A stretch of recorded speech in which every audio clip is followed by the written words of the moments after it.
ರಣವೀರ್ ಸಿಂಗ್ ಸಹಿತ ಹೆಸರಾಂತ ಹೆಸರುಗಳನ್ನು ಹೊಂದಿರುವಂತಹ ಏರೇಟೆಡ್ ಆಗಿರುವ ಆದಿತ್ಯ ಧರ್ ನಿರ್ದೇಶಿತ ಧುರಂಧರ್ ಮೂವಿ ಆಲ್ಮೋಸ್ಟ್ 3.5 ಗಂಟೆಯ ಆಸುಪಾಸು ರನ್ ಟೈಮ್ ಅನ್ನು ಹೊಂದಿದೆ. ಟೀಸರ್ ಅಂಡ್ ಟ್ರೈಲರ್ ನಿಂದಲೇ ತಿಳಿದಿರುವ ಹಾಗೆ ಇದೊಂದು ಸ್ಪೈ ಥ್ರಿಲ್ಲರ್ ಮೂವಿ ಆಗಿದೆ. ಇದರಲ್ಲಿ ರಣವೀರ್ ಸಿಂಗ್ ಭಾರತದ ಕಡೆಯಿಂದ ಭಾರತದ ಪರವಾಗಿ ಇಲ್ಲ ಭಾರತಕ್ಕೋಸ್ಕರ ಭಾರತಕ್ಕಾಗಿ ಕೆಲಸ ಮಾಡಲಿಕ್ಕಾಗಿ ಪಾಕಿಸ್ತಾನದಲ್ಲಿ ನೇಮಿಸಲ್ಪಟ್ಟ ಇಲ್ಲ ಫಿಟ್ ಮಾಡಲ್ಪಟ್ಟ ಅಂತಾನು ಹೇಳಬಹುದು ಒಬ್ಬ ಇನ್ಫಾರ್ಮಲ್ ಅಸೆಟ್ ಇಲ್ಲ ಏಜೆಂಟ್ ಅಂತಾನು ಹೇಳಬಹುದು.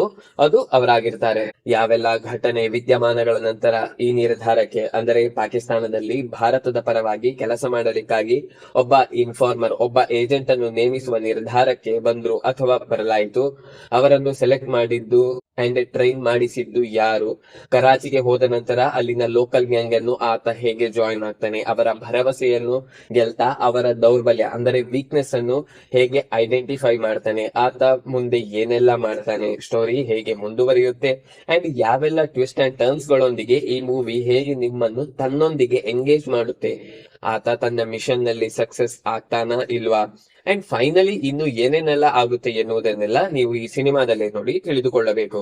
ಇನ್ನು ಆದಿತ್ಯ ಧರ್ ಧುರಂಧರ್ ಸಿನಿಮಾದಲ್ಲಿ ಆಕ್ಟಿಂಗ್ ವಾಯ್ಸ್ ಎಲ್ಲರೂ ತಮ್ಮ ಬೆಸ್ಟ್ ಅನ್ನೇ ನೀಡಿದ್ದಾರೆ. ಲೈಕ್ ಯಾರ ಆಕ್ಟಿಂಗ್ ಸಹ ಫೋರ್ಸ್ಫುಲ್ ಅಂತ ಅನಿಸುವುದಿಲ್ಲ, ಎಲ್ಲರೂ ತಮ್ಮ 100% ಅನ್ನೇ ನೀಡಿದ್ದಾರೆ. ಆಕ್ಟಿಂಗ್ ವಾಯ್ಸ್ ಎಲ್ಲೂ ಸಹ ಇವರು ಇನ್ನು ಬೆಟರ್ ಮಾಡಬಹುದಿತ್ತು ಅಂತ ನಿಮಗೆ ಅನ್ನಿಸುವುದಿಲ್ಲ, ಆದರೆ ಒಂದು ಹಂತದ ನಂತರ ಇದರ ಲೆಂತ್ ನಿಮಗೆ ಫೀಲ್ ಆಗದೇ ಇರುವುದಿಲ್ಲ.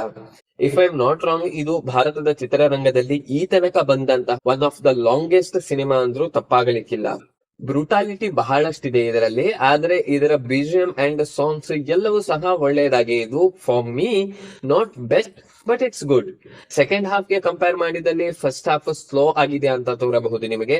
As for my point of view, brutality and ಕೆಲ ಶಬ್ದಗಳನ್ನು ಹೊರತುಪಡಿಸಿದರೆ ಉಳಿದೆಲ್ಲವೂ ಒಳ್ಳೆಯದಾಗಿ ಇದೆ. ಅಂಡ್ ಕ್ರೆಡಿಟ್ ಸೀನ್ ಒಂದು ಇದೆ, ಅದನ್ನೊಂದು ಮಿಸ್ ಮಾಡಬೇಡಿ. ಅಂಡ್ ಎಸ್, ನೀವು ಈ ಸಿನಿಮಾವನ್ನು ನೋಡಿದ್ರೆ ನಿಮ್ಮ ಒಪಿನಿಯನ್ ಅನ್ನು ಖಂಡಿತ ತಿಳಿಸಿ. ಮುಂದಿನ ವಿಡಿಯೋದಲ್ಲಿ ಮತ್ತೆ ಭೇಟಿ ಆಗೋಣ. ನಮಸ್ಕಾರ.